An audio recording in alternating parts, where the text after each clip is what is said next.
அஸ்ஸலாமு அலைக்கும் வரஹ்மத்துல்லாஹி வபரகாத்துஹு. இன்னல் ஹம்தலில்லாஹ் நஹ்மதுஹு வ நஸ்தஈனுஹு வ நஸ்தக்ஃபிருஹு வ நு'மினு பிஹி வ நதவக்கல் அலைஹி வ நஊது பில்லாஹி மின் ஷுரூரி அன்ஃபுஸினா வ மின் ஸய்யிஆத்தி அமாலினா மை யஹ்திஹில்லாஹு ஃபலா முதில்ல லஹு வ மை யுத்லில் ஃபலா ஹாதிய லஹு வ அஷ்ஹது அன் லா இலாஹா இல்லல்லாஹு வஹ்தஹு லா ஷரீக லஹு வ அஷ்ஹது அன்ன முஹம்மதன் அப்துஹு வ ரசூலுஹு அம்மா பஅத். அல்லாஹும்ம ஸல்லி அலா முஹம்மத் வ அலா ஆலி முஹம்மத் கமா ஸல்லைத அலா இப்ராஹீம் வ அலா ஆலி இப்ராஹீம் இன்னக ஹமீதும் மஜீத். அல்லாஹும்ம பாரிக் அலா முஹம்மத் வ அலா ஆலி முஹம்மத் கமா பாரக்த அலா இப்ராஹீம் வ அலா ஆலி இப்ராஹீம் இன்னக ஹமீதும் மஜீத். قال الله تعالى في محكم تنزيله العظيم والفرقان المجيد. أعوذ بالله من الشيطان الرجيم. بسم الله الرحمن الرحيم. يا أيها الناس اتقوا ربكم الذي خلقكم من نفس واحدة وخلق منها زوجها وبث منهما رجالا كثيرا ونساء واتقوا الله الذي تساءلون به والأرحام إن الله كان عليكم رقيبا. وقال أيضا يا أيها الذين آمنوا اتقوا الله حق تقاته ولا تموتن إلا وأنتم مسلمون. يا أيها الذين آمنوا اتقوا الله قولوا قولا سديدا يصلح لكم أعمالكم ويغفر لكم ذنوبكم ومن يطع الله ورسوله فقد فاز فوزا عظيما. قال نبينا صلى الله عليه وسلم قل آمنت بالله ثم استقيم. وقال أيضا صلى الله عليه وسلم إن أصدق الحديث كتاب الله وخير الهدي هدي محمد صلى الله عليه وسلم وشر الأمور محدثاتها وكل محدثة بدعة وكل بدعة ضلالة وكل ضلالة في النار. அளவற்ற அருளாளனும் நிகரற்ற அன்புடையனுமாகிய அல்லாஹுவின் பெயர் போற்றி ஆரம்பம் செய்கிறேன். சாந்தியும் சமாதானமும் ஈடேற்றமும் கருணையும் நம் உயிரினும் மேலான ரசூலுல்லாஹி ஸல்லல்லாஹு அலைஹி வஸல்லம் அவர்கள் மீது ஏற்பட வேண்டும். இன்னும் அவர்களுடைய குடும்பத்தார்கள் மீதும் அவர்களை பின்பற்றி வாழ்ந்த தோழர்கள் மீதும் ஏற்பட வேண்டும். இன்னும் மார்க்கத்திற்காக உலகம் முழுவதும் சென்று சரியான கொள்கையை மக்கள் மத்தியிலே சொல்வதற்காக தங்களை முழுமையாக அர்ப்பணித்த அறிஞர்கள் மீதும் இங்கே வந்து அமர்ந்து அல்லாஹ்வுடைய கட்டளையை நிறைவேற்ற வேண்டும் என்ற எண்ணத்தோடு சரியான நேரத்தில் வந்து நிறைவான கூலியை பெறப்போகும் நம் அனைவர் மீதும் அல்லாஹுவின் சாந்தியும் சமாதானமும் என்றென்றும் உண்டாக வேண்டும் என்ற துஆவோடு இந்த ஜும்மாவுடைய முதல் உரையை ஆரம்பம் செய்கிறேன். கண்ணியமிக்க எல்லாம் அல்ல அல்லாஹ் சுப்ஹானஹு வ தஆலாவின் நல்லடியார்களே, சகோதரர்களே, சகோதரிகளே, அல்லாஹ்வுடைய கிருபையால் வல்ல ரஹ்மான் அல் குர்ஆன் என்று சொல்லக்கூடிய அவனுடைய வஹியை உலக மக்கள் அனைவருக்கும் வழங்கி அந்த வஹியை பின்பற்றக்கூடியவர்களாக நம்மை அல்லாஹ் ஆக்கி அருள் புரிந்திருக்கிறான். வஹியை மாத்திரம்தான் நான் பின்பற்றுவோம் என்ற கொள்கையில் நாம் எல்லாம் உறுதியாக இருக்கிறோம். உறுதியாக இருக்கக்கூடிய ஒரு எண்ணத்தை நமக்கு அல்லாஹ் வழங்கியிருக்கிறான். இதில் நம்முடைய முயற்சியெல்லாம் ஒன்றும் இல்லை. மாறாக அல்லாஹ் நம் மீது பாசம் வைத்த காரணத்தினால், நம் மீது அன்பு செலுத்திய காரணத்தினால் வல்ல ரஹ்மான் அவனுடைய வஹியை முழுமையாக விளங்குகின்ற ஒரு பக்குவத்தை நமக்கு அல்லாஹ் தந்திருக்கிறான். அது என்ன வஹி? வஹி என்றால் வஹி என்பது அல்லாஹ்விடமிருந்து வந்த ஓசை. அல்லாஹ்விடமிருந்து என்றைக்கு ஆதம் அலைஹிஸ்ஸலாம் அவர்களை அல்லாஹ் சுப்ஹானஹு வ தஆலா படைத்தானோ அன்று முதல் ரசூலுல்லாஹி ஸல்லல்லாஹு அலைஹி வஸல்லம் அவர்கள் வரை எல்லா மொழிகளுக்கும் எல்லா இடங்களுக்கும் அவனால் தேர்ந்தெடுக்கப்பட்ட மனிதர்களுக்கு அவனுடைய ஓசையை இறக்கி அருளினான். அல்லாஹ்வுடைய ஓசை கலாமுல்லா. வஹி என்று சொன்னால் கலாமுல்லா, அல்லாஹ்வுடைய அந்த ஓசை, சப்தம். அந்த ஓசை எல்லா இடங்களுக்கும் எல்லா மொழிகளுக்கும் அது அனுப்பப்பட்டது அல்லாஹ்வால் தேர்ந்தெடுக்கப்பட்ட மனிதர்கள், அதாவது நபிமார்கள் மீது. அந்த நபிமார்கள் எந்த இடத்தில் எந்த மொழியில் வாழ்ந்தார்களோ அந்த மொழியில் அந்த ஓசை மொழி மாற்றம் செய்யப்பட்டது. அவ்வளோதான். தமிழுக்கு வந்திருப்பாங்க யாராவது நபி, மலையாளத்துக்கு வந்திருப்பாங்க, ஆங்கிலத்துக்கு வந்திருப்பாங்க. இப்படி எத்தனை மொழிகள் உலகத்தில் இருக்கிறதோ அத்தனை மொழிகளுக்கும் ஓசை இறக்கி அருளப்பட்டது. அந்த ஓசை அவரவர்கள் தாய்மொழியில் எழுதப்பட்டது. நல்லா புரிஞ்சுக்கணும் சொல்கிறத. அல்லாஹ்விடமிருந்து வந்த ஓசை தான் அது. எந்த ஏரியாவில் அந்த நபி இருந்தாரோ அந்த ஏரியாவுக்கு மாத்திரம் அந்த மொழியில் அந்த ஓசை எழுதப்பட்டது. எழுதப்பட்டது என்பது மனிதர்கள் கையால் எழுதப்பட்டது. ஓசை என்பது அல்லாஹ்வுடைய சப்தமாக வந்தது. அல்லாஹ்விடமிருந்து வந்த சப்தம்தான் வஹி. அந்த சப்தம் எழுத்தாக மாற்றப்பட்டு நபிமார்கள் எந்த இடத்துல வசித்தார்களோ எந்த இடத்துல வாழ்ந்தார்களோ அந்தந்த ஏரியாவில் அவர்கள் அல்லாஹ்வை பற்றி சொல்லிக் கொடுத்தார்கள். எல்லா இடங்களுக்கும் எல்லா மொழிகளுக்கும் அல்லாஹ் இதை அனுப்பினான் என்று அல்லாஹ் குர்ஆனிலே பதிவு செய்கிறான். எந்த மொழிக்கும் எந்த இடத்திற்கும் ஓசை வராத இடமே இல்லை. அந்த அளவிற்கு பரிபூர்ணமாக அல்லாஹ்வுடைய ஓசையை அனுப்பி அதை எழுத்தாக மாற்றிய அந்த மனிதர்கள் மக்கள் மத்தியிலே எழுத்தை வைத்துக்கொண்டு மக்கள் மத்தியிலே பிரச்சாரம் செய்தார்கள். அந்த பிரச்சாரத்துடைய ஆணிவேர் தான் ஊபுதுல்லாஹ மாலக்கும் மின் இலாஹின் கைருஹு. ஆணிவேர் இதுதான். எல்லாருக்கும் கொடுக்கப்பட்ட ஓசையுடைய ஆணிவேர் அஸ்திவாரம் என்னவென்று சொன்னால் ஊபுதுல்லாஹ மாலக்கும் மின் இலாஹின் கைருஹு. அவனை மாத்திரம்தான் நீங்கள் அனைவரும் வணங்க வேண்டும். அவனை தவிர வணக்கத்திற்கு தகுதியான இறைவன் வேறு யாருமே கிடையாது என்ற ஒற்றை சொல்லை சொல்வதற்காகத்தான் அந்த ஓசையை அல்லாஹ் அனுப்பினான் என்பதாக அல்லாஹ் பதிவு செய்கிறான். வேறு எந்த காரணமும் கிடையாது. இப்படி எல்லா மொழிகளுக்கும் கொடுத்த அல்லாஹ் சுப்ஹானஹு வ தஆலா, எல்லா இடங்களுக்கும் கொடுத்த அல்லாஹ் சுப்ஹானஹு வ தஆலா இறுதியாக ரசூலுல்லாஹி ஸல்லல்லாஹு அலைஹி வஸல்லம் அவர்களை மக்கமா நகரிலே பிறக்க வைத்து அவர்களை இறுதி நபி என்று சொல்லி எல்லோருக்கும் பகிரங்கப்படுத்துகிறான். எல்லா இடங்களுக்கும் வந்த ஓசையுடைய சாராம்சம்தான் குர்ஆன். குர்ஆன் என்பது புதிதாக மக்கமா நகரிலே இறங்க ஆரம்பிக்கவில்லை. மாறாக உலகம் முழுவதும் அனுப்பிய ஓசைகளுடைய சாராம்சம் ரசூல் ஸல்லல்லாஹு அலைஹி வஸல்லம் அவர்களுக்கு இறக்கப்பட்டது. அவர்களுக்கு அரபி மொழி தெரிந்த காரணத்தினால் அது அரபியிலே ஆனது.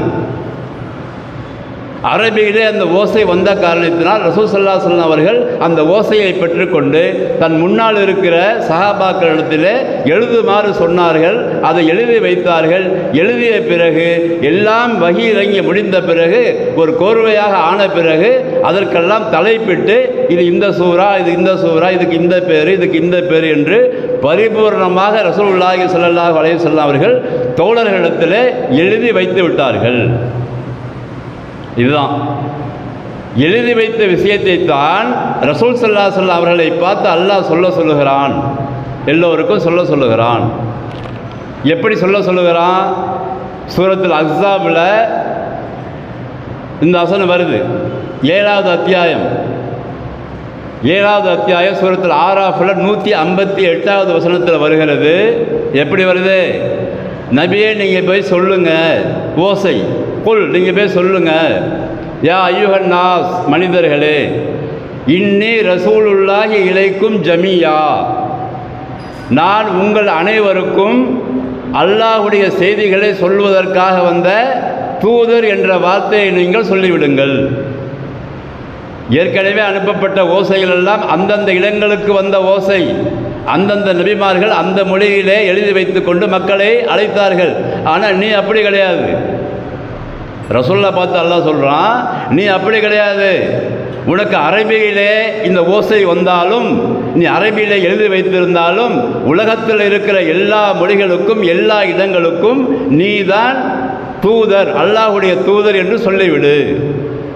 அப்படி சொல்லிட்டு அல்லாஹ்வுடைய தூதர்னா அவங்களுக்கு ஒருவேளை விளங்காமல் இருக்கும். அதனால் அவன் யாரு தெரியுமா? அல்லதி லஹு முல்கு சமாவாத்தி வல் அர்தி, லஹுல் முல்கு சமாவாத்தி வல் அர்தி. நான் யாருடைய தூதர் என்று சொன்னால் சாதாரண ஆளுடைய தூதர் நினச்சிடாதீங்க. வானங்கள் பூமியில் இருக்கப்படுகிற அத்தனை அதிகாரத்திற்கு சொந்தக்காரன் அல்லாஹ், அவனுடைய தூதர். வானங்கள் என்று சொன்னால் நம்ம பார்க்குற வானம் நினச்சிடக்கூடாது. நம்ம பார்க்குற வானம் வந்து புகை மூட்டங்களால் சூன்யமாக இருக்கிற வானம். அங்கே அல்லாஹ் பதிவு செய்கிற வானம் என்பது திடப்பொருளால் ஆனது. 7 வானங்கள் இருக்கிறது. திடப்பொருள்களை பற்றி இன்றைய விஞ்ஞானிகள் கற்பனை செய்து கூட பார்க்க முடியாத அளவிற்கு உள்ள வானம் அது. இவன் பார்க்குற வானம் என்னன்னாக்கா, அந்த விஞ்ஞானி இருக்கான்ல, சயின்டிஸ்ட் இருக்கான்ல, இவன் எதை எல்லாத்தையும் கண்டுபிடிச்சன்னு சொல்லி மார்த்தட்டி கொண்டிருக்கிறான்.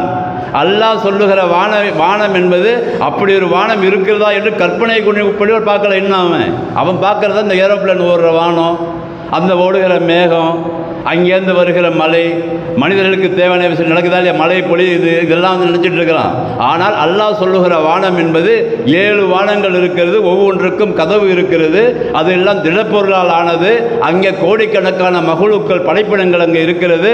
அதனுடைய ஆட்சி அதிகாரம் அவனிடத்திலே இருக்கிறது. அப்படிப்பட்ட அல்லாஹ்விடமிருந்து வந்த நான் தூதர்னு சொல்லு முதல்ல என்று தன்னை பற்றி அல்லாஹ் சொல்லி கொடுத்து இதை எல்லா மக்கள்கிட்டையும் போய் சொல்லு அப்படிங்கிறான். லஹு முல்கு சமாவாத்தி வல் அர்தி, வானங்கள் பூமி அத்தனையுடைய ஆட்சி அதிகாரம் அவனிடத்தில் தான் இருக்குன்னு சொல்லு. அப்படி சொல்லிட்டு லா இலாஹா இல்லாஹு, அவனை தவிர வணக்கத்திற்கு தகுதியான இறைவன் யாரும் கிடையாது என்று சொல்லு. யுஹ்யி வ யுமீத், அவன்தான் உனக்கு உயிர் கொடுத்திருக்கான்னு சொல்லு. அவன்தான் உன்னை மௌத்தாக்க போறான்னு சொல்லு. எப்படி தெளிவாக சொல்லலாம். அது ஒரு ஆயத்து தான் இது. 7வது அத்தியாயம் 158 உள்ள வசனம் தான் இது.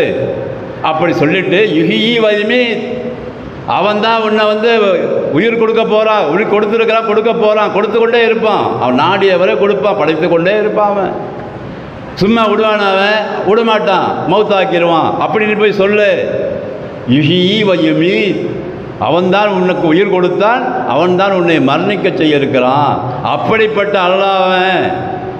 அதனால அவன்தான் வணக்கத்திற்கு தகுதியானவன், அவனை தவிர வேறு யாருமே இல்லைங்கிற இந்த வார்த்தையை ரொம்ப தெளிவாக சொல்லிடு அப்படின்னு சொல்லிட்டு அதுக்கு பிறகு அவரை பற்றி அவரே சொல்கிறான்ல, ரசூலுல்லாஹை பற்றியே அல்லாஹ் சொல்லுகிறான். இப்படி அவர் யார் தெரியுமா?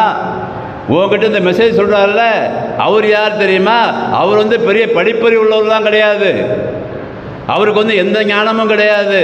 நான் தான் அவருக்கு கொடுத்தேன் எல்லாத்தையும். அவர் யாருன்னு சொன்னால் நபிகள் உம்மி, இத்தபையுல் ரசூலல் உம்மி.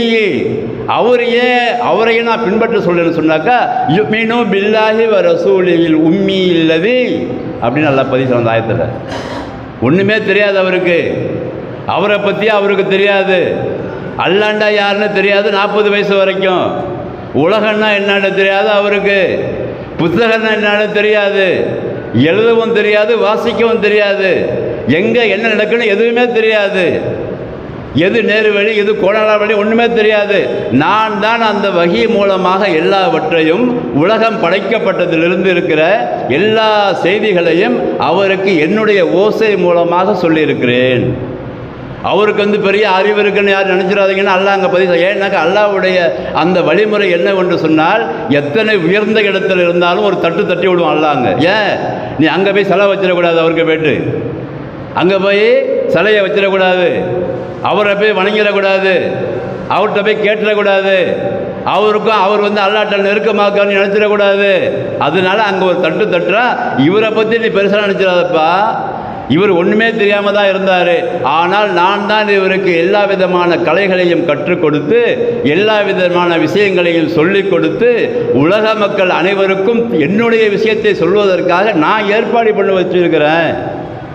அந்த ஏற்பாடு பண்ணி வச்சதுனால என்னை முதல்ல உள்ளத்தின் அடித்தளத்தில் அந்த உயர்ந்த இடத்தை எனக்குத்தானே கொடுக்கணும். என்னுடைய செய்தியை சொல்ல வந்ததால் அவரை பின்பற்ற வேண்டும் என்று நான் சொல்லுகிறேன். நான் சொல்லுகிற காரணத்தினால தான் நீ அவரை பின்பற்றணும். நீ நான் நினச்சிட்டு இருக்கக்கூடாது அவர் பெரிய ஆள், அவர் அப்படியா அவர் இப்படியா அப்படிலாம் நீ சொல்லக்கூடாது. நான் அவருடைய புகழை உயர்த்துவேன். அது எனக்கு தெரியும். அல்லாஹ் சொல்கிறேன் பல இடங்களில் நான் அவருடைய புகழை உயர்த்தி வைத்திருக்கிறேன்.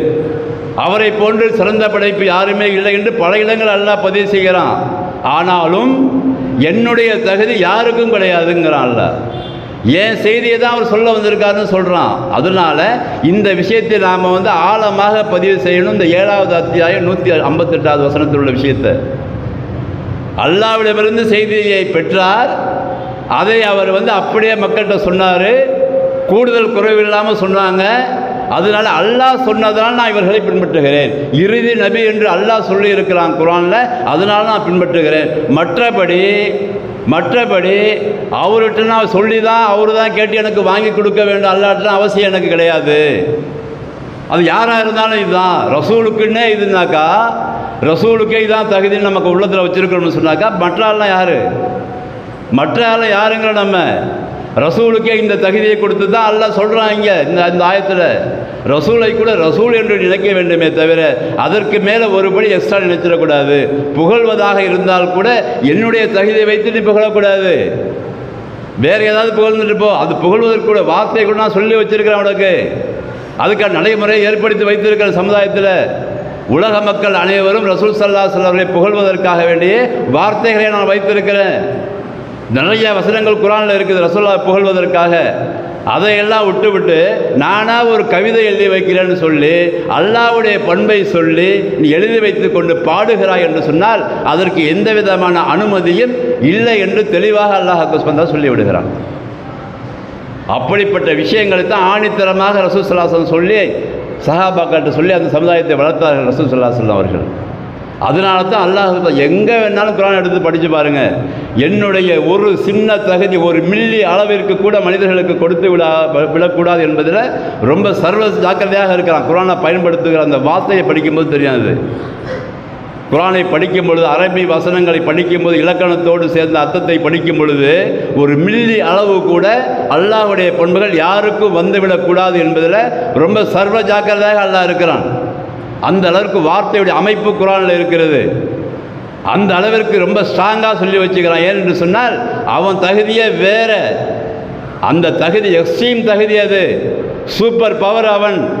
அப்போ அதனை பற்றி சொல்லுகிற எந்த இடத்திலும் எந்த ஒரு மனிதனையும் அவனால் கொடுக்கப்பட்ட தகுதி இருந்தாலும் புகழக்கூடாது என்று தடை விதித்திருக்கான் நம்மளுக்கு. அந்த அளவுக்கு மிக நுட்பமாக பார்க்க வேண்டிய விஷயத்தை தான் ரசூலுல்லாஹி ஸல்லல்லாஹு அலைஹி வஸல்லம் அவர்களுக்கு வஹி மூலமாக அனுப்பி அந்த வஹியை மாத்திரம்தான் நீ சொல்லணும். 23 ஆண்டு காலங்கள் வஹியை மாத்திரம்தான் நீ சொல்லணும். வஹியை மாத்திரம்தான் நினைக்கணும். அப்படியே நினைச்சா கூட என்கிட்ட ரெஃபர் பண்ணிக்கணும். யாராவது ஏதாவது கேள்வி கேட்டால் நீ ஓய்ஸத்து சொல்லக்கூடாது. அவங்க கேட்பாங்க எஸ்ஸலூனக அனி ரூஹை பற்றி இவர்கள் கேட்கிறார்கள். அப்படியே வானத்தை தான் பார்ப்பாங்க. ரசூல் ஸல்லல்லாஹு அலைஹி வஸல்லம் என்ன பதில் வருது நீ சொல்லு, அவங்கள்ட்ட போய் சொல்லு. எப்படி சொல்லணும்? நான் என்ன சொல்லணும்னா அதை சொல்லு. நீயா சொல்லக்கூடாது, தெரிஞ்சாலும் சொல்லக்கூடாது. உனக்கு மௌனமாக இருக்க வேண்டும். அந்த அளவிற்கு பக்குவப்படுத்தி ரசூல் ஸல்லல்லாஹு அலைஹி வஸல்லம் அவர்கள் 23 ஆண்டு காலங்கள் ரசூல் ஸல்லல்லாஹு அலைஹி வஸல்லம் அவர்களை பக்குவப்படுத்தி ஒரு மில்லி அளவு கூட ஷிர்க் இல்லாத நிலைமையை சொல்லிக் கொடுத்து அவர்களை உணர வைத்து அதற்கு பிறகு அறிவிக்க சொல்லுகிறான். இன்னே ரசூலுல்லாஹி இலைக்கும் ஜமியா, எல்லோருக்கும் நான் தூதர். இப்போ போய் சொல்லு, பிரச்சனை இல்லை. அந்த 23 ஆண்டு காலங்களை வளர்த்து விஷயங்களை சொல்லிக் கொடுத்து அதற்கு பிறகு சொல்கிறான் எல்லாருக்கும் தூதர்னு சொல்லு அப்படின்னு சொல்லி இந்த ஆயத்தில் பதிவு செய்கிறான். அதுக்கப்புறம் தான் சொல்கிறான், நம்மளை பார்த்து சொல்கிறான். ஒன்று மனிதர்கள் எல்லோரையும் அழைத்து ஒரு விஷயத்தை சொன்னான். அதுக்கு பிறகு நமக்கு மாத்திரம் யார், நமக்குன்னா யார், நம்பிக்கை கொண்டு நல்லறங்கள் செய்கிற அல்லாஹ்வை நம்பி இருக்கிற நம்மை பார்த்து சொன்னான்ல, லக்கது ரசூலுல்லாஹி ஃபி உஸ்வத்தின் ஹசனா, லக்கது கானலக்கும் ஃபி ரசூலில்லாஹி உஸ்வத்தின் ஹசனா. ரசூல் ஸல்லல்லாஹு அலைஹி வஸல்லம் அவர்களுடைய வழிமுறையில் உங்களுக்கு நல்ல உதாரணம் இருக்கிறது, அழகிய முன்மாதிரி இருக்கிறது. எப்படிப்பட்ட முன்மாதிரி யாருக்கு இருக்குது? லிமன் கான எர்ஜுல்லாக வல்லியவுமல் ஆஹிரா வ தக்கரல்லாஹ கசீரா. 33வது அத்தியாயம் சூரத் அஹ்ஸாபுடைய 21வது வசனம். யாருக்கு சொல்லப்பட்டது இது? நமக்கெல்லாம். இது ஒன்று மனுஷனுக்கெல்லாம் சொல்லியாச்சு, நம்மை மாத்திரம் பிரத்யேகமாக சொல்கிறான். யாராட்ட 3 பண்புகள் இருக்கிறதோ அந்த 3 பண்பு உடையவர்கள் எல்லாம் ரசூல் ஸல்லல்லாஹு அலைஹி வஸல்லம் அவருடைய நடைமுறை தான், வழிமுறை தான் உண்மையானது, அதுதான் அழகானது. என்ன நடைமுறை இருக்கணுமா? முதல்ல அல்லாஹ் மீது உறுதியாக நம்பிக்கை இருக்கும். எர்ஜுல்லாக என்ற அந்த வார்த்தைக்கு அல்லாஹ் மீது முழுமையாக அப்படியே ஆதரவு வைக்கிறது. எர்ஜு ரஜா என்று சொன்னால் அரபி இலக்கணத்தில் ஆதரவை முழுமையாக வைத்து விடுதல். நம்பிக்கை மாத்திரம் இல்லை, எல்லா விஷயங்களிலும் முழுமையாக அல்லாஹ்வே நம்பிக்கை வைத்துட்டு வாழ்கிறது. அதுக்கு பிறகு மறுமை வாழ்க்கையை உறுதியாக உள்ளத்தின் அடித்தளத்தில் நம்புறது. 3வது, இந்த 2ன் அடிப்படையில் அல்லாஹ்வை அதிகமாக நினைத்து கொண்டே இருக்கிறது. இந்த 3 பண்புகள் இருந்துச்சுன்னு சொன்னாக்கா அவர்களுக்கெல்லாம் உதாரணம் யார்? அழகிய முன்மாதிரி யார்? ரசூலுல்லாஹி ஸல்லல்லாஹு அலைஹி வஸல்லம். இந்த 3 பண்புகள் இல்லை என்று சொன்னால் அவங்க அழகிய முன்மாதிரியெல்லாம் கிடையாது. இந்த 3 பண்புகள் யார்கிட்ட இல்லை? உலகத்தில் 800 கோடி பேர் இருக்கிறான். 800 கோடி பேர்களுக்கும் ரசூல் ஸல்லல்லாஹு அலைஹி வஸல்லம் உதாரணமாக வஹி மாத்திரம்தான் அவன் பின்பற்ற வேண்டும். ஆனால் உதாரணம் யாருக்குன்னு சொல்கிறான்? அல்லாஹ்வே முழுமையாக நம்பியவர்கள், மறுமையை முழுமையாக நம்பியவர்கள், அல்லாஹ்வே நினைத்து கொண்டே இருப்பவர்கள். இந்த 3 தகுதியில் உள்ளவங்க நீங்கள் கணக்கெடுத்து பார்த்தா இன்றைய காலத்தில் அதிகமாக இருக்கிறாங்களா கம்மியாக இருக்கிறாங்களா? அதிகமானவர்கள் யார்? அக்ஸருஹும் லா யாலமூன், அக்ஸருஹும் லா யாக்கிலூன். பெரும்பாலான மனிதர்கள் விளங்காதவர்களாக இருக்கிறார்கள். பெரும்பாலான மனிதர்கள் எதுவுமே புரியாமல் இருக்கிறார்கள். அதனால் பெரும்பாலான மனிதர்கள் செய்கின்ற ஒரு காரியமெல்லாம் ரசூல் ஸல்லல்லாஹு அலைஹி வஸல்லம் அவர்கள் சொல்லிக் கொடுத்த காரியம்னு நினச்சிடக்கூடாது. இல்லை அர்த்தம். அதுக்கு கொஞ்சம் டீப்பாக இறங்கி அந்த ஆயத்தை படித்து கொஞ்சம் அப்படியே சிந்திச்சு பார்த்தோம்னா விளங்கும். பெரும்பாலான மனிதர்கள் ஒரு காரியத்தை செய்கிறார்கள் என்பதற்காக அந்த பெரும்பாலான காரியங்கள் எல்லாம் ரசூலுல்லாஹி ஸல்லல்லாஹு அலைஹி வஸல்லம் அவர்கள் கற்றுக் கொடுத்த காரியம்னு நினச்சிடக்கூடாது. அப்படின்னு அர்த்தம் அதுக்கு. அப்போ நாம் பார்க்கிற பெரும்பாலான மனிதர்கள் ஒரு காரியத்தை செய்கிறார்கள் என்று சொன்னால் அந்த காரியம் நமக்கு முன்னுதாரணமாக எடுக்கக்கூடாதுன்னு அர்த்தம். ஏன்? நாம் அல்லாஹ்வே அல்லாஹ்வாக நம்பி இருக்கிறோம். அவன் அல்லாஹ்வே அல்லாஹ்வாக நம்பலை, அவன் செஞ்சு வச்சுக்கிட்டு நம்புகிறான். ஒரு பொம்மையை செஞ்சு வச்சுட்டு அந்த கடவுள் நம்புகிறான். நம்ம அப்படியா? அவன் ஒரு ப்ரோக்ராம் போடுகிறான் என்று சொன்னால் அவனுக்கு ப்ரோக்ராம் மறுமையுடைய அந்த நம்பிக்கை இல்லை, மறுமையை அவன் நம்பவில்லை. மறுமையை நம்பாதவன் ஒரு ப்ரோக்ராம் போட்டு மக்கள் மத்தியில் பரப்பி விடுறான். அவன்கிட்ட சாதனங்கள் இருக்கிறது நிறையா விளம்பரத்துக்கு. எதை சொன்னாலும் கேட்குற அளவுக்கு அவன் தயாராக்கி வச்சுருக்கான் இன்றைக்கி மக்களை. எதை வேணாலும் சொல்லு, கேட்க ரெடி. எதை வேணாலும் பரப்பு, நான் செய்ய ரெடி. எந்த கொள்கை வேணாலும் சொல்லு, நான் பின்பற்ற ரெடி. அந்த அளவிற்கு மனிதர்களை அடிமைகளாக ஆக்கி வைத்திருக்கிறான். ஏன்? ஷைத்தானின் துணையை கொண்டு அவன் ப்ரோக்ராம் பண்ணி வைத்திருக்கிறான். யார் என்று சொன்னால் அல்லாஹ்வை நம்பாதவன், மறுமையை நம்பாதவன், அல்லாஹ்வை நினைக்காதவன். அவங்களுக்கு எப்படி ரசூல் ஸல்லல்லாஹு அலைஹி வஸல்லம் வழிமுறை தெரியும்? அப்படியே தெரிஞ்சாலும் எப்படி நடைமுறைப்படுத்துவான்? சும்மா பேசுவான் வேணா. சில பேர் மேடை 2 பேசுவான், எங்கேயாவது மீலாது விழா அப்படின்ட்டு போட்டு செய்கிறானா இல்லையா? மார்க்கத்துக்கு முரணான காரியத்தில் அங்கே நின்று அவன்கிட்ட 2 பேரை கூட்டு வச்சுருப்பான். அவன் பேசுவான், நம்மளுக்காண்டி பேசுகிறது. அப்போ இந்த அளவிற்கு மோசமான சூழ்நிலை உள்ள மனிதர்கள் தான் நம்மை சுற்றி அதிகமாக இருக்கிறார்கள். அதிகமாக இருக்கும்போது அவர்கள் செய்கிற காரியங்கள் எல்லாம் கவர்ச்சியாகப்படுகிறது உள்ளத்தில். நமக்கு அது சரியாக இருக்கிற மாதிரி படுது. அதனால் நம்ம என்ன நினைக்கிறோம்? நம்ம கொள்கையிலேருந்து கொஞ்சம் பிறண்டு போய் அவர்கள் வழிமுறை சரியாக இருக்க மாதிரி தோணுது என்று நினைத்து விட்டோம் என்று சொன்னால் கூட நான் அல்லாஹ்வே முழுமையாக நம்பவில்லை, அல்லாஹ் மீது முழுமையாக ஆதரவு வைக்கவில்லை, மறுமையை முழுமையாக நம்பவில்லை, அல்லாஹ்வை ஒழுங்காக திக்ர் செய்யவில்லை என்று அர்த்தம். வேற ஒன்றும் காரணம் இல்லை. நம்ம தப்பாக நினச்சிடக்கூடாது. ஏன்டா இவன் இப்படி செய்கிறான், இவன் ஏன்டா இப்படி செய்கிறான், இவன் ஏன்டா ஒழுங்காக நடக்க மாட்டேங்கிறான், இவன் ஏன்டா தொழுகைக்கு வர மாட்டேங்கிறான், இவன் ஏன்டா எப்போ பார்த்தா இப்போ தாண்டா வர்றான், அப்படி நினைக்க வேண்டியதில்லை. காரணம் இதுதான். காரணம் என்னவென்று சொன்னால் அல்லாஹ் சொல்லுகிற அந்த ஆயத்தில் சொல்லுகிற காரணம் இவனிடத்தில் இல்லை என்று விட்டுவிட்டு அவர்களுக்காக துவா செஞ்சுட்டு போயிட்டே இருக்க வேண்டியது. இதுதான் நடக்கும் இன்றைக்கு உலகம் முழுவதும். அவர்களுக்காக துவா வேணால் செய்யலாம் நல்ல மனதோடு. அவர்கள் விமர்சனம் பண்ணி பிரயோஜனம் இல்லை. ஏன் பிரயோஜனம் இல்லை? அவர்கள் எடுத்த இந்த 3 விஷயங்கள் இல்லை என்பது அந்த குர்ஆனை படித்தவர்கள், வஹியை விளங்கியவர்கள் விளங்கிக் கொள்ள வேண்டியது தான். அதனால் வஹி என்பது அல்லாஹ் புறத்திலிருந்து வந்தது. அதை ரசூல் ஸல்லல்லாஹு அலைஹி வஸல்லம் பெற்றுக்கொண்டார்கள். அந்த வழிமுறையை சொல்லிக் கொடுத்தார்கள். அது யாருக்கு பிரயோஜனப்படும் என்று சொன்னால், இந்த 3 விஷயங்கள் உள்ளத்தில் இருக்கிறவருக்கு மாத்திரம்தான் பிரயோஜனப்படும், பயன்படும். அவர்கள் தான் அதை குறித்து நினைத்து கொண்டே வாழ்வார்கள். இந்த உலகத்தில் இருக்கிறாங்க, நம்ம நினச்சிடக்கூடாது. அப்போ யாருமே பெரும்பாலான மனிதர்கள் உண்மை தெரியாமல் இருக்கிற காரணத்தினால அப்போ இந்த 3 விஷயங்கள், அல்லாஹ்வை முழுமையாக நம்பி அல்லாஹ் மீது ஆதரவு வைத்து, அல்லது மறுமையை நம்பி மறுமை மீது ஆதரவு வைத்து அல்லாஹ்வை திக்ர் செய்கிறவங்க இல்லையா? இருக்கிறார்கள். ஏன் இல்லை? யார் சொன்னால் இல்லைன்னு? உலகம் முழுவதும் இருக்கிறார்கள், எல்லா இடங்களிலும் இருக்கிறார்கள், எல்லா கிராமங்களிலும் இருக்கிறார்கள், எல்லா சந்து பொந்துகளிலும் இருக்கிறார்கள். அந்த கூட்டம் உலகம் அழிகின்ற வரை அல்லாஹ் வைத்து கொண்டே இருப்பான். அந்த கூட்டத்தில் உள்ள ஜென்ரேஷனை அல்லாஹ் வளர்ப்பான். அவர்களுக்கு இந்த மார்க்கத்தை சரியாக கற்றுக் கொடுப்பான். அல்லாஹ்வுடைய தூதரை பற்றி சொல்லிக் கொடுப்பான். அவர்கள் செய்து கொண்டே இருப்பார்கள். இதற்கு விளம்பரமே தேவையில்லை அவர்களுக்கு. அப்படிப்பட்ட கூட்டத்தை அல்லாஹ் வைத்திருப்பதாக அல்லாஹ் பதிவு செய்கிறான். ரசூல் ஸல்லல்லாஹு அலைஹி வஸல்லம், லா தஸாலு உம்மத்தி ஸாஹிரீன அலல் ஹக். ஒரு கூட்டம் இருந்து கொண்டே இருக்கும்.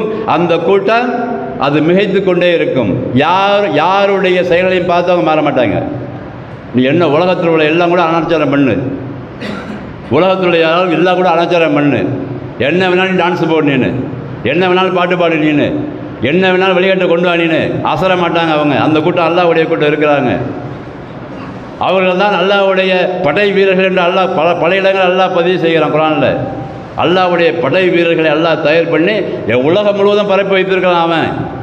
அவர்கள் சரியாக அல்லாஹ்வுடைய அந்த கலாமை விளங்குகிறார்கள், அல்லாஹ்வுடைய வகையை விளங்குகிறார்கள், ரசூலுல்லாஹ்வுடைய வழிமுறையை விளங்குகிறார்கள், நடைமுறைப்படுத்துகிறார்கள். ஆனால் நடைமுறைப்படுத்தாத மாதிரி நம்மளுக்கு தெரியும், கிடையவே கிடையாது. அதற்கு ஆதாரங்கள் நிறைய இருக்குது. இன்றைக்கு சொல்லப்படுகிற பாங்கு இருக்கா இல்லையா? நம்ம சொல்லப்படுகிற பாங்கு இந்த செகண்டில் கூட எங்கே சொல்லப்படுகிறது? ஒரு நாளுடைய செகண்டு வேணுமால் கம்மியாக இருக்கலாம். பாங்கு சொல்லப்படுகிற அந்த ஊரின் எண்ணிக்கை அதிகமாக இருக்கிறது என்று கணக்கெடுப்பு சொல்லுகிறது.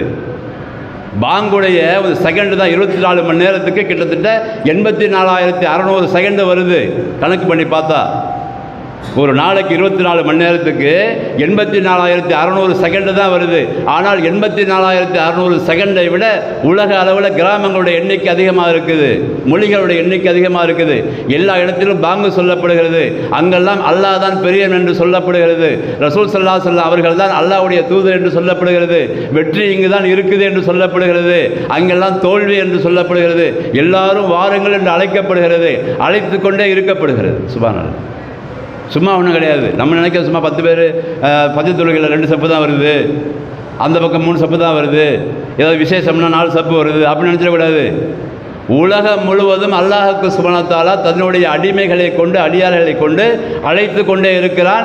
இந்த மார்க்கம்தான் உண்மையானது, நான் தான் மிகப்பெரியவன், தூதர் தான் என்னுடைய செய்திகளை சொல்ல வந்தவர், அதனால் ஏன் பக்கம் வாங்க, ஏன் பக்கம் வாங்க, ஏன் பக்கம் வாங்கன்னு அழைத்து கொண்டே இருக்கிறதுக்கான ஆள்களை அல்லாஹ் ஏற்படுத்தி வைத்திருக்கிறான்.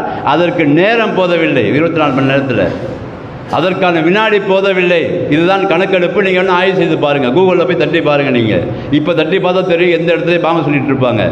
எந்த டைமில் வேணாலும் நீங்கள் டைப் பண்ணி பாருங்கள், எந்த இடத்துல வேரிஸ் அதான் போட்டு பாருங்கள், வரும் பாருங்கள், இந்த இடத்துல பாங்க சொல்லப்படுகிறது. ஏன்? இது அத்தாட்சியாக அல்லாஹ் வைத்திருக்கிறான். இங்கே அந்த சொல்லுகிற ஓசையுடைய அந்த ரிஃப்ளெக்ஷன் வந்து வானத்தில் எத்தி வைக்கப்படுகிறது. அதெல்லாம் நம்ம சயின்ஸில் படித்தோம். நம்ம சயின்ஸில் நிலாவுக்கு சென்ற ஒருவன் அந்த ஓசையை கேட்டெல்லாம் விசாரத்துக்கு வந்தான்னா சொன்னாங்களா இல்லையா? காரணம் என்ன? இந்த உலகத்தில் சொல்லப்படுகிற அல்லாஹ்வை பற்றி பேசப்படுகிற எல்லா விஷயங்களும் அங்கே ரிஃப்ளெக்ஷனாக அங்கே பதிவு செய்யப்படுகிறது. அதனால் நம்ம கவலைப்பட வேண்டியதில்லை. ஒரு சஃபா 2 சஃபாவில் மேட்ரு கிடையாது. இங்கே ஒரு சஃபா அது வருதா, அதில் உள்ளவங்க அந்த 3 விஷயத்தை நம்பியிருக்காங்களேன்னு சொல்லி நம்ம அல்லாஹ்வுக்கு நன்றி செலுத்தி கொண்டு அதன் பக்கம் மற்றவர்களையும் அழைப்பதற்காக பாடுபட்டு கொண்டே இருக்க வேண்டுமே தவிர அவர்களுக்கு விளங்க வைக்க வேண்டும். அல்லாஹ் விளங்க வைத்தால் தான் உண்டு. தலைகீழ ரசூலுல்லாஹ் சொல்லிட்டான்ல, நீ என்னத்தான் நீ பாரு, நீ என்ன வேணாலும் செய், லா தகுதி மன் அஹ்பப்த வலாக்கின் அல்லாஹ் யஹ்தி மன் யஷாவு. நீ நாடியவருக்கெல்லாம் நேர்வழியை கொடுத்துட முடியாது, அதெல்லாம் என் கையில் இருக்குது, நான் கொண்டு வருவேன். யஹ்தி மன் யஷாவு, யஹ்தி மன் யஷாவு இலா சிராத்தில் முஸ்தகீம். நான் நாடியவரை எங்கேருந்து வேலை கொண்டு வந்துடுவேன் நான். அது வந்து நீ நினைப்ப நீ நினைப்ப நீ விரும்பியவர்கள்லாம் வந்துடுவாங்க அப்படி நினைக்காத, வேலையை மட்டும் நீ செய்யணும். எங்கே பாருங்க, சுப்ஹானல்லாஹ், குர்ஆனை படிக்கும் போது தான் விளங்குது எவ்வளோ பெரிய கண்டிஷனை அல்லாஹ் சுப்ஹானஹு தன் கைவசம் வைத்துக்கொண்டு பிரியமான நபிக்கு கூட தான் விரும்பியவருக்கான நேர்வழியை கொடுக்க முடியல. இங்கே போய் நிற்கிறாங்க அப்படி தர்கால விட்டு, ஐயா வாங்கி கொடுத்துருங்க, ஆத்தா வாங்கி கொடுத்துருங்கன்னு சொல்லிவிட்டு சொல்லுவாங்க. எவ்வளோ ஒரு கேவலமாக இருக்கிறது. ரசூலை பார்த்து அல்லாஹ் சொல்கிறான், நீ நீ நீ விரும்பினா இவனுக்கு கொடுக்க முடியாது. உங்கள் வாப்பா அம்மா கூட நேர்வழி தரல, அல்லாஹ் பதிவு செய்கிறான்.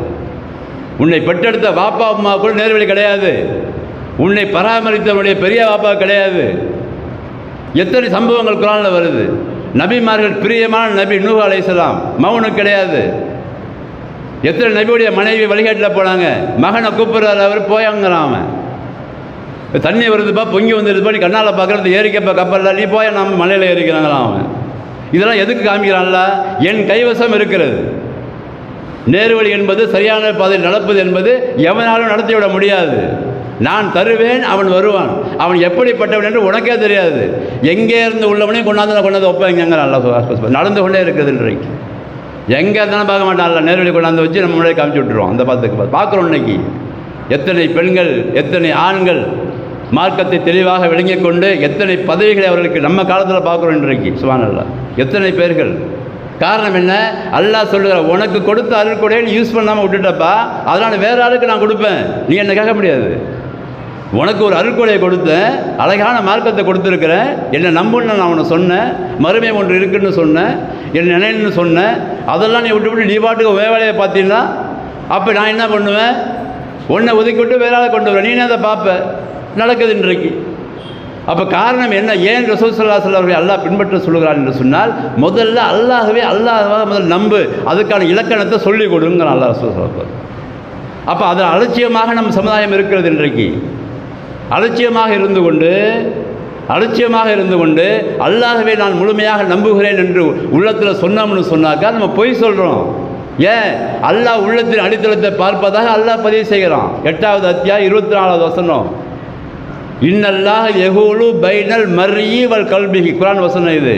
நீங்கள் நினைக்கிற மாதிரி அல்லாஹ் 7 வானத்துக்கு மேல் அரசியல் இருப்பதாக அல்லாஹ் சொல்லுகிறான்.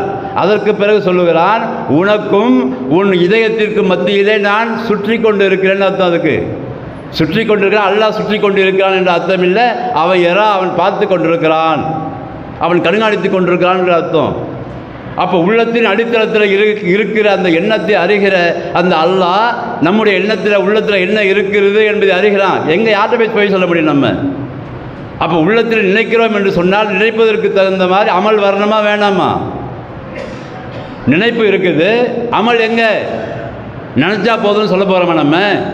மற்றவர்கள் மாதிரி கடவுள் தானே, நினச்சா போதும், எப்படி வேணாலும் இருக்கலாம். நம்ம மார்க்கமா அது?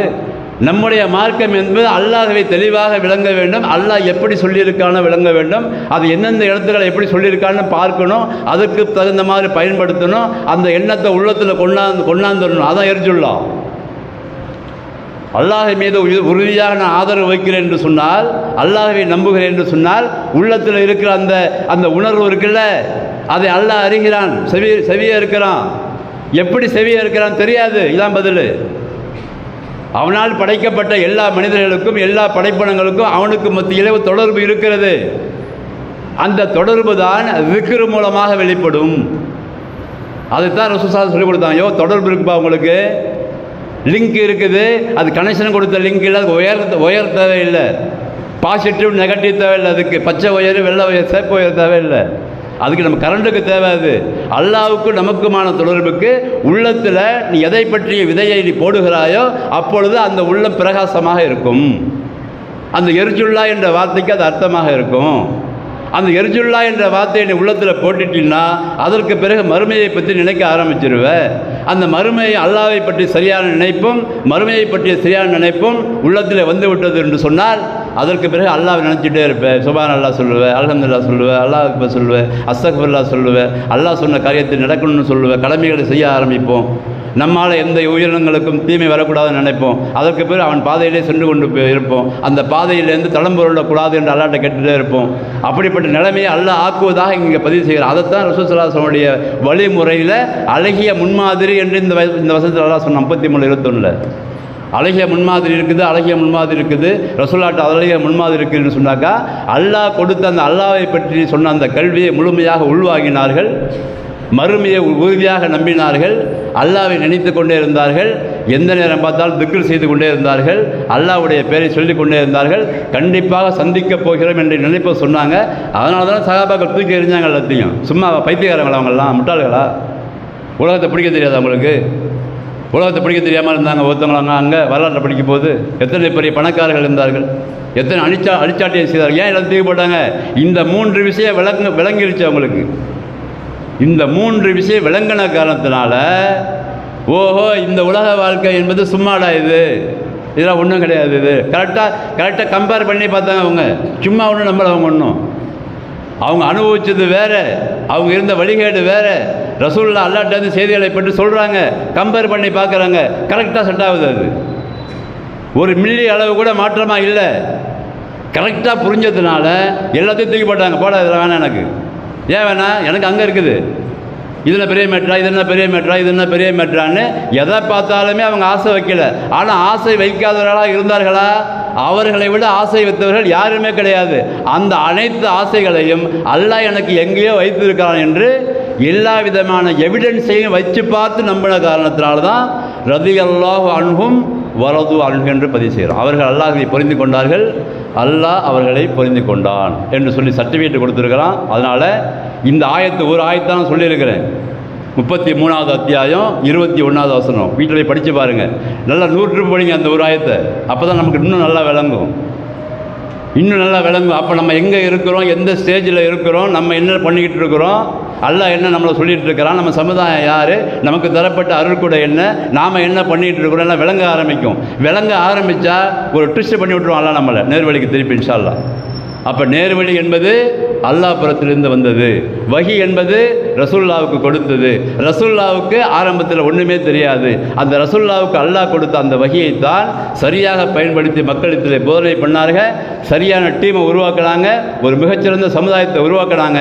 அதுக்கு பிறகு மக்களை அழைத்தார்கள். அதன் பக்கம் வந்தவங்க வந்தாங்க, வராதவனவங்க போனாங்க. அது நோ மேட்ருன்ட்டு அல்லாஹ். நீ சொல்லிக்கிட்டே இரு, நீ சொல்லிக்கிட்டே இருக்க வேண்டியதான் உனக்கு. நீ சொன்னால் வருவாங்க, வரல அப்படிலாம் இல்லை. உன் வேலை சொல்லு. ஒருவேளை நான் அவருடைய காதில் அதை புரியக்கூடிய விஷயத்தை நான் சொன்ன விளங்குச்சுனாக்கா வந்துடுவாங்க. நீ வேலையை பாருட்டா, இன்னும் அலைனா பலாகுல் முபீன்ட்டாங்க ரசூலுல்லாஹ் கடைசியில். சொல்ல வேண்டியதான்ப்பா என் பொறுப்பு, நான் சொல்லிட்டேன் என்று சொன்னார்கள். அதே வழிமுறை தான் நமக்கு இன்றைக்கு இன்ஷா அல்லாஹ் படிக்க வேண்டும், விளங்க வேண்டும், சொல்ல வேண்டும் என்ற அந்த அடிப்படையில் நாம் வாழ வேண்டும். மிகச்சிறந்த சமுதாயமாக அல்லாஹ் நம்மை வைத்திருக்கிறார் என்பதை முதல்ல விளங்கி அதற்கு தகுந்த மாதிரி நம்முடைய அமல்கள் வர வேண்டும். அல்லாஹ்வுக்கு சுப்ஹானஹு வ தஆலா முழுமையாக அவனை நம்பி, மறுமையை நம்பி அவன் நினைத்து கொண்டிருக்கக்கூடிய பாக்கியத்தை நம் அனைவருக்கும் வளர தந்து அருள் புரிய வேண்டும். வாஹிரு தஅவானா அல்ஹம்துலில்லாஹி ரப்பில் ஆலமீன்.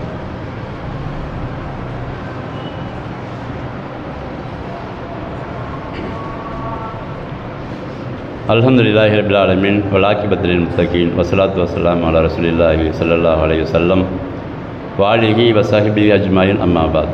என்னுடைய முதல் உரையில் அல்லாஹ்விடமிருந்து பெற்ற வஹி என்பது அல் குர்ஆன் முழுமையாக பாதுகாக்கப்பட்டு இருக்கிறது. அந்த வஹியை நம்முடைய கையில் எடுத்தால் மாத்திரம்தான் இந்த சமுதாயத்திற்கு விடிவு காலம். இல்லை என்று சொன்னால் அவர் சொல்கிறார், இவர் சொல்கிறார், அவன் சொல்கிறான், இவன் சொல்கிறார் சொல்லி பின்னாடி போய் இன்றைக்கு பல கூறுகளாக பிரிந்து சொல்ல முடியாத அளவுக்கு பிரிவுகள் ஏற்பட்டு இன்றைக்கு சமுதாயம் தலைகுனிந்து இருக்கிற சூழ்நிலையில் இருப்பதால் அல்லாஹ்வுடைய வஹியை நாம் டைரக்டாக எடுத்து இன்ஷா அல்லாஹ் ரசூல் ஸல்லல்லாஹு அலைஹி வஸல்லம் அவர்கள் சொல்லிக் கொடுத்த முறைப்படி அதுக்கு விளக்கத்தை பெற்றுக்கொண்டு சஹாபாக்கள் வாழ்ந்து காட்டிய அடிப்படையில் அந்த அல் குர்ஆனை கையில் தொட்டு ஓதி படிக்க ஆரம்பித்தால் நமக்கு நேர்வழி இருக்கிறது, உலக மக்கள் அனைவருக்கும் நேர்வழி இருக்கிறது என்ற மெசேஜை நான் சொல்லியிருக்கிறேன். சொந்த அறிவில் நான் சொல்லவில்லை, அல்லாஹ் சொன்ன அந்த வஹியின் மூலமாக கிடைக்கிற படிப்பினை மூலமாக சொல்லியிருக்கிறேன். வல்ல ரஹ்மான் அந்த அடிப்படையில் வாழக்கூடிய தௌஃபீக்கை நம் அனைவருக்கும் தந்து அருள்வானாக. வாஹிரு தஅவானா அல்ஹம்துலில்லாஹி ரப்பில் ஆலமீன்.